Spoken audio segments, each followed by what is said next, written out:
தக் லைஃப் ரொம்பவே யூஸ்வலான story line தான். படத்தோட ஸ்க்ரீன் பிளேல ஏதாவது புதுசாக காட்டலாம்னு பார்த்தா படத்தில் இருக்கக்கூடிய ஆல்மோஸ்ட் எல்லா ஐடியாஸுமே ஓல்ட் ஸ்கூல் ட்ரீட்மெண்ட்டாக தான் வந்து இருக்குது.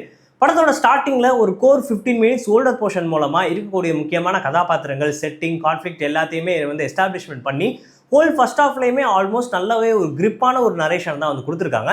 இன்டர்வல் பாயிண்ட்ல இதுதான் ஸ்டோரி அப்படின்னு ரிவீல் ஆகிற இடத்துல தான் என்னடா மொத்தமாகவே இவ்வளோ தானா அப்படின்ற ஒரு கேள்வி வந்து எழுது. மணிரத்னம் அவர்கள் எப்பவுமே ஆக்ஷனோட டிராமா எமோஷனலை ரைட்டிங்கில் கன்வின்சிங்காக சொல்லக்கூடிய ஆள். இந்த படத்தில் அந்த மாதிரி ஒரே ஒரு மொமெண்ட் மட்டும் தான் இருக்குது. அது செகண்ட் ஹாஃப்ல கமல் அவர்கள் ரொம்ப வருஷம் கழிச்சு அபிராமி அவர்களை மீட் பண்ணுற ஒரே ஒரு மொமெண்ட் தான். இதை தவிர்த்து கிளைமேக்ஸில் முக்கியமாக கனெக்ட் ஆக வேண்டிய டிராமா மொமெண்ட் சுத்தமாகவே எடுபடலை.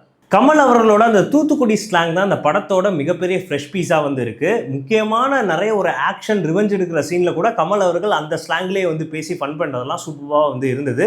படத்தோட மிகப்பெரிய புல்லிங் ஃபேக்டராக, கனெக்டிங் மொமெண்ட்டாகவே சிம்பு அவர்களோட கதாபாத்திரம் தான் வந்திருக்கு. ஃபர்ஸ்ட் ஹாஃபில் ஒரு டிரான்சிஷனே அவருக்கு வந்து ஏற்படும். அந்த சீன் எல்லாத்தையுமே சூப்பராக கன்வின்சிங்காக வந்து சிம்பு வந்து பண்ணியிருக்காரு.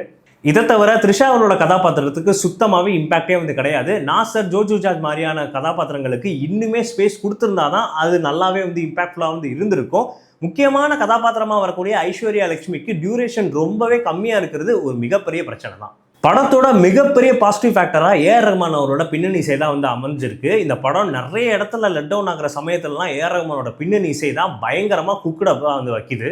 ஆல்மோஸ்ட் இந்த படத்தில் வரக்கூடிய எல்லா முக்கியமான விஷயங்கள் எல்லாமே ட்ரெய்லர்லேயே ரிவீல் ஆனதே ஒரு மிகப்பெரிய டிசப்பாயின்மெண்ட் தான். இந்த படத்தோட நரேஷன், கோர் எமோஷன் எதுவுமே வந்து ஒட்டாமல் நமக்கு ரொம்பவே அவைவாக இருக்கிறதுனாலேயே படம் எண்ட் ஆஃப் த டே டிசப்பாயின்மெண்ட்டாக தான் வந்து கொடுக்குது. 80 காலகட்டத்தில் வந்த நாயகன் படத்தோட இம்பேக்டை அதே கூட்டணி திரும்ப இத்தனை வருஷம் சினிமாலாம் அட்வான்ஸ் ஆனதுக்கு அப்புறம் இணையிற சமயத்தில் அவங்களால சுத்தமாக ரீக்ரியேட்டே பண்ண முடியலை அப்படின்றது தான் மிகப்பெரிய சோகமான ஒரு விஷயமா இருக்குது. டெக்னிக்கல் ஆஸ்பெக்ட்ஸில் தக் லைஃபை ரொம்பவே காப்பாற்றுறது ரவிகே சந்திரன் அவர்களோட ஒளிப்பதிவும் அன்பறிவு அவர்களோட ஸ்டண்ட் ஒர்க்கும் தான். ரெண்டுமே ஸ்லீக்கான விஷுவல்ஸோட கிளாசிக்கான ஸ்டைலிஷாக வந்திருக்கு.